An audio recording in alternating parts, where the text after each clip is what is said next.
everyone, we are the House of Gamaliel, and for today's Mathematics Talk, we will be discussing about higher order derivatives.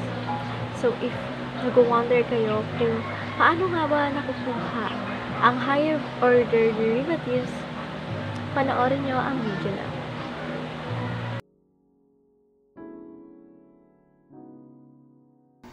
Higher order derivatives. Simply put, higher order derivatives are derivatives of derivatives.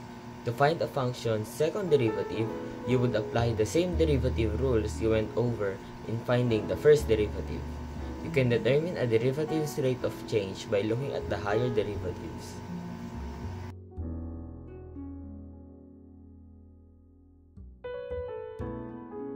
So guys, I will give you an example of higher order derivatives. Step 1.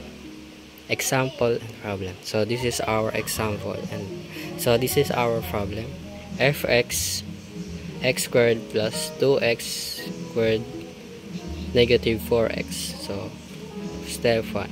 The derivative of x squared is 3x squared because 3 times 1 equals to 3, and subtract 1 from the power. So the derivative of 2x squared is 4x because 2 times 2 is equals to 4.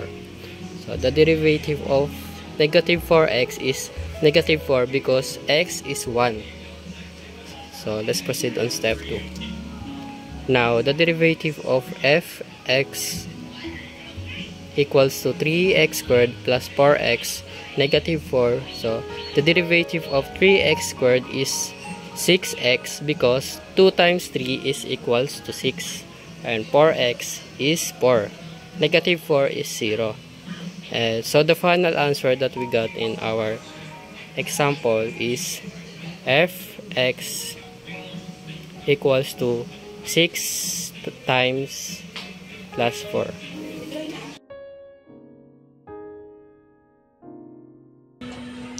This is the example of higher order derivatives.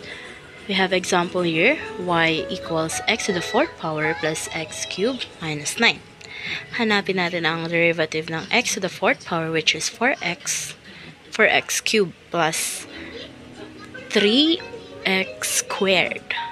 This is the first derivative. Then second derivative is 12x squared plus 6x. Third derivative is a 24x plus 6, and the fourth derivative is the 24.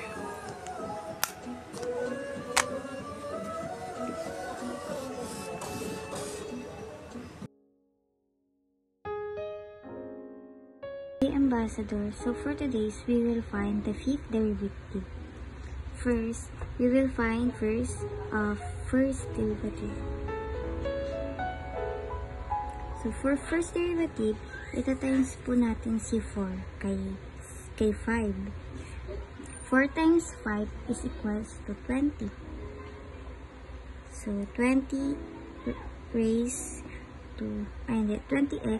to 4. Kaya po siya naging 4 kasi nabawasan. Nabawasan yung 5 since tinimes natin yung 4 kay 5. So, ganun din po yung gagawin natin kay 3x raised to 4. 3 times 4 is equals to 12. 12x squared minus 6 times 3 is equals 18. 18x squared. So, since walang derivative tong 2, matatanggal siya. So, yung derivative niya is 0. So, yung second derivative naman po. So, ganun lang din yung gagawin natin. 20 times 4 is equals to 80x cubed plus 12 times 2 equals 24x. So, hindi na natin ilalagay yung 1 dito since 1 na lang siya.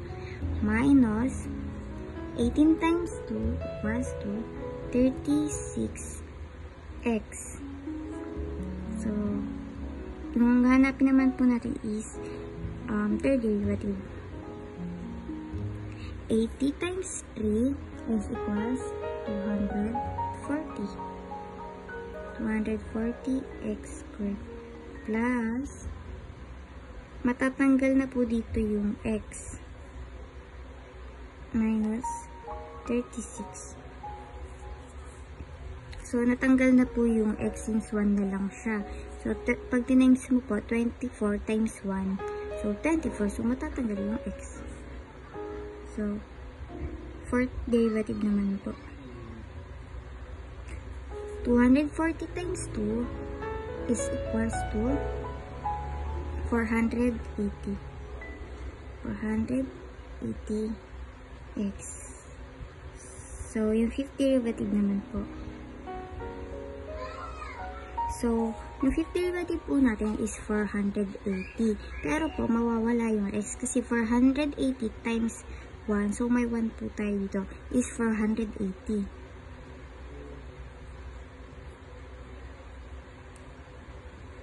So, therefore, our fifth derivative is 480. And that's the end of our discussion about higher order derivatives. We hope that you learned something from us, and we hope na ma-apply natin siya in real life. Thank you for watching. Bye-bye!